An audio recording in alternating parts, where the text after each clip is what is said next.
Hello everyone and welcome to Creative Age. I'm Jiten Singh, faculty of Creative Age, and in this session I will be discuss strategy for mathematics and aptitude for JEBR के examinations. कि JEBR के लिए आपकी क्या strategy होना चाहिए? Mathematics parts में हमें कितने number of problems attempt करना चाहिए? और किस टॉपिक्स को पहले प्रायोरिटीज देना चाहिए, ये सारी चीजों पर हम डिस्कस करेंगे। और ये सेशन काफी हेल्पफुल होने वाला है आपके लिए कि जो भी जेईबीआर के लिए प्रिपेयर कर रहा है या जेईबीआर के लिए आगे भी प्रिपेयर करेगा, सपोज कोई 11th या 12th में है, तो उसमें भी आपको ये काफी हेल्प करेगा। ओके, सो हम डिस्कस करते हैं यहाँ पे मैथमेटिक्स में। सो ये मैथमेटिक्स में आपको दिखेगा कि जेईबीआर का ट्रेंड्स है लास्ट ईयर, अगर मैं बात करूँ पास्ट ईयर पैटर्न में, तो सबसे ज्यादा अगर आप देखोगे तो ज्योमेट्री और डिफरेंशिएशंस, इन दोनों का ही इंपॉर्टेंट रोल है। और फिर इसके बाद आता है integration, algebra, determinants, matrices, vector and probability. अब यहाँ इंपॉर्टेंट चीज ये है कि इसका एग्जाम आपको पता है एनटीए यानी कि जेई कंडक्ट कराएगा। सो यहाँ पे मैथमेटिक्स काफी डिफिकल्ट हो जाता है बच्चों के लिए। और एग्जाम पैटर्न की बात करूं इस ईयर 20+5 यानी 20 आपके एमसी क्यूब होंगे, मल्टीपल चॉइस क्वेश्चन, एंड 5 जो होंगे वो आपके एनएटीई या जिसको बोलते हैं हम न्यूमेरिकल वैल्यू, है ना, क्वेश्चंस या न्यूमेरिकल वैल्यू आंसर्स, एनवीए भी बोलते हैं उनको। तो उस टाइप के प्रॉब्लम्स होंगे इसमें। 5 आउट ऑफ 5 करना है आपको, 20 आउट ऑफ 20। अगर आप यहाँ पे 20 में से सिर्फ 7 भी सॉल्व करते हैं और 5 में से 1 या 0, मैं तो ये लेके चलता हूँ कि कोई स्टूडेंट यहाँ पे अगर सिंगल प्रॉब्लम भी सॉल्व कर लेता है, यानी अगर आप यहाँ 8 मिनिमम कितना 8 to 10 प्रॉब्लम सॉल्व करते हैं, तो 8 प्रॉब्लम आप देखोगे तो 32 मार्क्स होता है। कितना? 32 to 40 मार्क्स अगर आप स्कोर करते हैं सिर्फ किसमें, मैथमेटिक्स सेक्शन में। मैथमेटिक्स का जो सिलेबस का वीडियो है या इंपॉर्टेंट टॉपिक्स फॉर जेईबीआर, उसका वीडियो आपको यहाँ पर मिल जाएगा आपको वाईटी पर। तो उसको देख सकते हो कि इंपॉर्टेंट चीजें क्या क्या है, उनको कवर करिएगा। अगर कोई 12th में है तो मैं उसको सजेस्ट करूंगा कि आपको डिफरेंशिएशन और इंटीग्रेशन पे फोकस करना चाहिए, बिकॉज आपने 12th में अच्छे से पढ़ा है। अगर आपको लगता है कि आपका स्ट्रॉन्ग पॉइंट नहीं है, तो आपको ज्योमेट्री पे बहुत फोकस करना चाहिए, बिकॉज ये इजी भी है और स्कोरिंग भी है और यहाँ से मैक्सिमम पार्ट कवर होता है।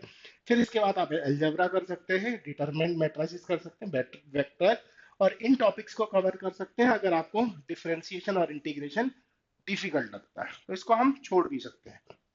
फिर नेक्स्ट आता है आपका आर्किटेक्चरल एप्टीट्यूड। बिकॉज ये 50 मार्क्स, 50 क्वेश्चन होंगे, 200 मार्क्स, और ये स्कोरिंग पार्ट है। यहाँ आपको मिनिमम 180 प्लस स्कोर करना है। अब 180 प्लस स्कोर करने के लिए आपको क्या करना चाहिए? बिकॉज अगर मैं बात करूं इस पार्ट में, आप देखोगे 30 और 20 में डिवाइड कर लूं, तो जो 20 पार्ट होगा वो होगा आपका एटी एंड जी के, एंड जो 30 पार्ट होगा इसमें आपको मिलेगा प्रोजेक्शन और surface counting and VR, NVR मिलेगा। एंड क्या मिलेगा आपको? एनवीआर मिलेगा, नॉन वर्बल रीजनिंग मिलेगा, जो कि इंपॉर्टेंट है। सो आपको सबसे ज्यादा इंपॉर्टेंट अगर फोकस करना चाहिए, सो आप देख सकते हो कि finding correct view, top, front, back, projections, elevation, surface counting, इन टॉपिक्स पर फोकस कर सकते हैं। तो यहाँ से 30 प्रॉब्लम आपके कवर होंगे। इसके लिए मैंने लास्ट ईयर वाईटी पर काफी वीडियोस किए हुए हैं, तो आप पूरा चेकलिस्ट चेक कर सकते हो जेईबीआर के नाम से। वहां से आपको काफी हेल्प मिलेगी और सिमिलर टाइप के प्रॉब्लम ही बनते हैं, यहाँ पे कोई ज्यादा डिफिकल्टीज नहीं होती। फिर आता है आपका जीके एंड एएटी के लिए famous architecture and their work, material use in building and architecture including basic properties, nature of preference of specific uses, GA, location, building architecture, इसको कवर कर सकते हैं, जो कि आपको काफी हेल्प करेगा। ओके, फिर मैं बात करता हूँ, आप टेक्सचर्स देख सकते हैं, basic elements of architecture and planning, general awareness, places का एनवायरमेंटल, इसके अलावा colour theory, common architectural term, history, art and culture and geography. In basics parts को कवर करेंगे तो एक अच्छा स्कोर हो जाएगा। ओके, यहाँ पे अगर मैं बात करूं कि नंबर ऑफ अटेम्प्ट्स क्या होने चाहिए, अगर आप इस पर्टिकुलर सेक्शन में, अगर मैं बात करूं 30, यहाँ अगर कोई स्टूडेंट 28, मोस्टली मैं बोलूंगा कि 30 आउट ऑफ 30, 28, और इस पर्टिकुलर सेक्शन में उसको एटलीस्ट 15 प्लस स्कोर करना पड़ेगा। कितना? कि 43 प्लस, यानी यहाँ पे आप 43 प्लस स्कोर आपको करना पड़ेगा। मिनिमम 43, कितना?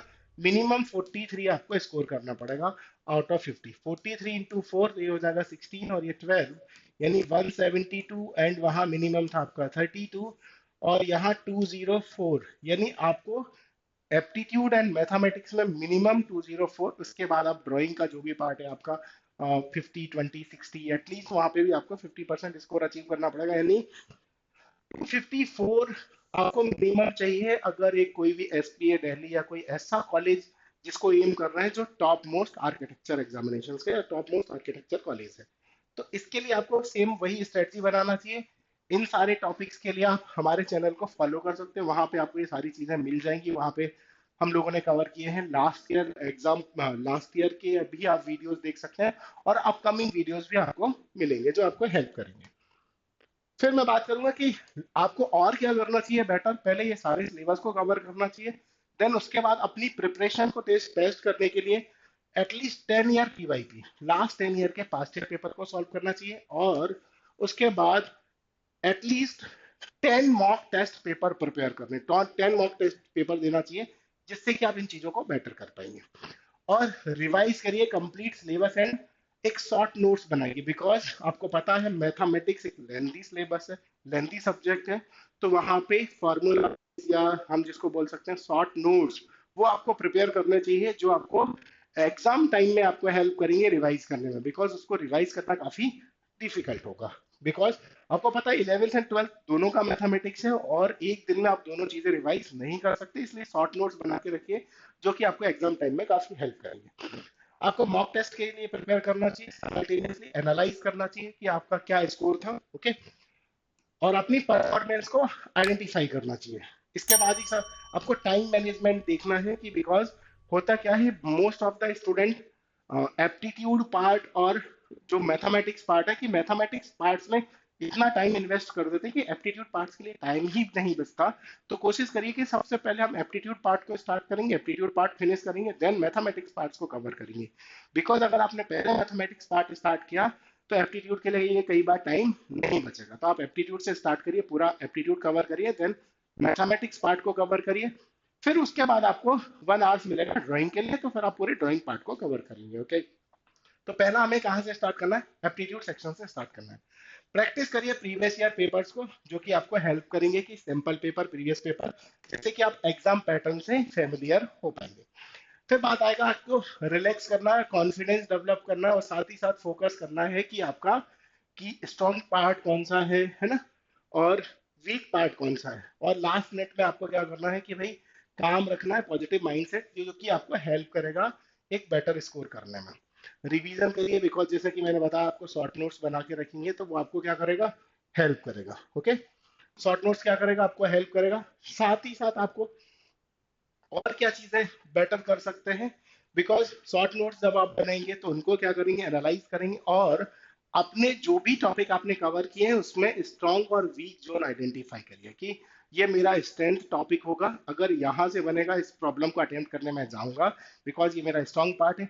अगर आप वीक पार्ट को कवर करेंगे, बिकॉज वीक जो वीक टॉपिक है आपको लगता है यार ये मेरा स्ट्रॉन्ग पार्ट नहीं है, जैसे किसी को लगता है कि इंटीग्रेशन मेरा स्ट्रॉन्ग पार्ट नहीं है, इंटीग्रेशन में अब आपको लगता है कि भाई ये इंटीग्रेशन आपका स्ट्रॉन्ग पार्ट नहीं है, तो आप उसको लास्ट में अटेम्प्ट करिए जब आपके पास टाइम बचता है। इनिशियली अटेम्प्ट करने मत जाइए, बिकॉज आपसे सॉल्व नहीं होगा, टाइम वेस्ट होगा, और कॉन्फिडेंस भी डाउन होगा। तो पहले हम उन टॉपिक्स को कवर करेंगे, एप्टीट्यूड पार्ट्स को, देन उसके बाद हम मैथमेटिक्स पार्ट्स पे कवर करेंगे, उसके बाद हम ड्राइंग पार्ट पर फोकस करेंगे, ओके।